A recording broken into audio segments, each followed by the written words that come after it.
Parajumble से थे। एक एंटोनिम था, सिनोनिम्स था। एक था नरेशन का था क्वेश्चन, 2 से 3 नरेशन के क्वेश्चन थे। एक्टिव वॉइस था और passive voice 2 question. Excuse ma'am, आपका good name? Anisha Suryavanshi. Ma'am, MP Patwari का एग्जाम था मैम 6 अप्रैल फर्स्ट शिफ्ट है, कैसा गया पेपर? एवरेज था, 114 नंबर आए मेरे। 114। कंप्यूटर से आपके हार्डवेयर से क्वेश्चन था, सॉफ्टवेयर से भी क्वेश्चन आए थे, और मेमोरी से भी क्वेश्चन था, रैम रोम से भी आया था क्वेश्चन। बस ऐसे मिला के बस उनका प्रोसेसिंग से भी क्वेश्चन पूछा था। बात करें मैथ्स की, तो मैथ्स में चैप्टर बता दीजिए। मैथ्स में सर परसेंटेज का था और डीआई से क्वेश्चन था, और सबसे ज़्यादा तो परसेंटेज के आए थे, और प्रॉफिट एंड लॉस से भी क्वेश्चन था, और एक था और ये एवरेज का क्वेश्चन था। एमपी पटवारी का एग्जाम था सर, कैसा गया पेपर? पेपर ठीक था सर। ओके, कितने नंबर मिले सर? 133। 133 नंबर मिले। ओके, आपकी क्लास में हाईएस्ट नंबर क्या देखने को मिला सर? हाईएस्ट 147 थे। 147। ओके सर, बात करें मैथ्स की चैप्टर वाइज, तो मैथ्स में किस चैप्टर से आपको क्वेश्चन देखने को मिला सर? मैथ्स में सर परसेंटेज से ज़्यादा थे, और 2-3 क्वेश्चन एलजेब्रा से थे। ठीक है, शायद नहीं था। एक्सक्यूज मैम, आपका good name? Sonia Sopwani. Okay ma'am, MP Patwari का एग्जाम था मैम 6 अप्रैल फर्स्ट शिफ्ट है, कैसा गया पेपर? एग्ज़ाम तो बहुत टफ आया था। क्या नंबर मिले मैम? 100। 100 नंबर। आपकी क्लास में हाईएस्ट नंबर क्या देखने को मिला? 139। 139। बात करें मैम चैप्टर वाइज, तो मैथ्स का क्या चैप्टर देखने को मिला मैम? मैथ्स में ट्रिग्नोमेट्री, परसेंटेज, इसके बहुत क्वेश्चंस आए थे। ट्रिग्नोमेट्री के तो बहुत आए थे, अब नहीं है। रीजनिंग का बता दीजिए मैम।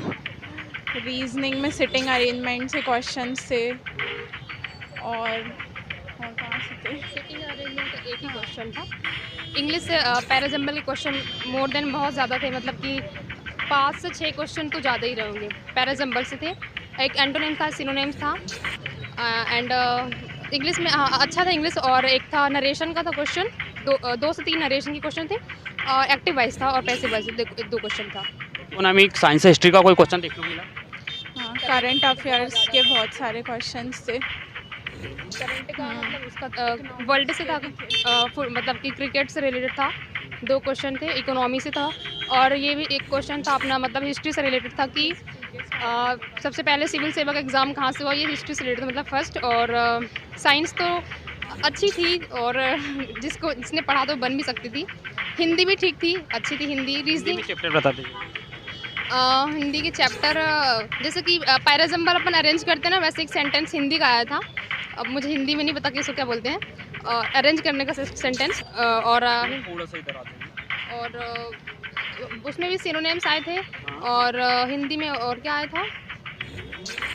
मैनेजमेंट में जो मैनेजमेंट शुद्ध करने वाले क्वेश्चंस थे, मतलब करेक्ट लिखना था। मैनेजमेंट का बता दीजिए मैम। मैनेजमेंट तो इजी था, जैसे कि अगर आपने पढ़ा है और मतलब अंडरस्टैंडिंग अच्छी है आपकी। चैप्टर बता दीजिए मैम मैनेजमेंट में। मैनेजमेंट में ये एक क्वेश्चन तो ऐसा था कि जैसे कि इसकी डेफिनेशन किसने दी है, मतलब जैसे अपन लूथर गुलिक हो गया, ऐसे करके कुछ पूछा था उनका। बात करें कंप्यूटर की, तो कंप्यूटर में किस चैप्टर से क्वेश्चन देखने को मिला?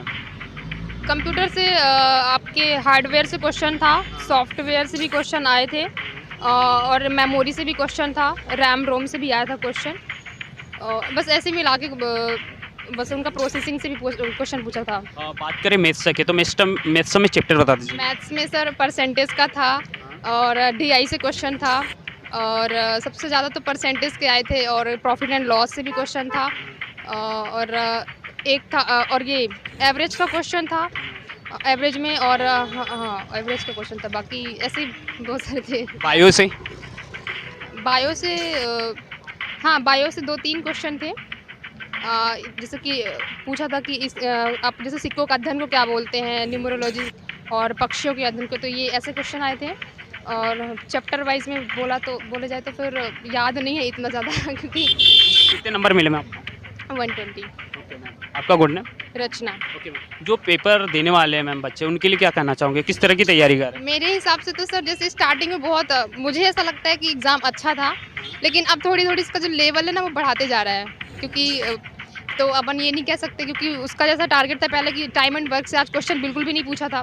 पहले टाइम एंड वर्क क्वेश्चन ले रहा था, इसके बाद आज टाइम एंड वर्क नहीं आया, परसेंटेज आया। मुझे ऐसा लगता है कि सारे चैप्टर वो रिवाइज कर देगा, मतलब अब जितने भी मैथ्स के चैप्टर है ना, जैसे अभी वो 2-3 पार्ट में डिवाइड किया था कि अभी हम लोग यहाँ से ले रहे हैं, अब यहाँ से ले रहे हैं, अब आगे आने वाले तो जो चैप्टर नहीं आए ना, अब मुझे लगता है वो उन्हें पढ़ना चाहिए क्योंकि वो कंफर्म वहाँ से पूछने वाला है।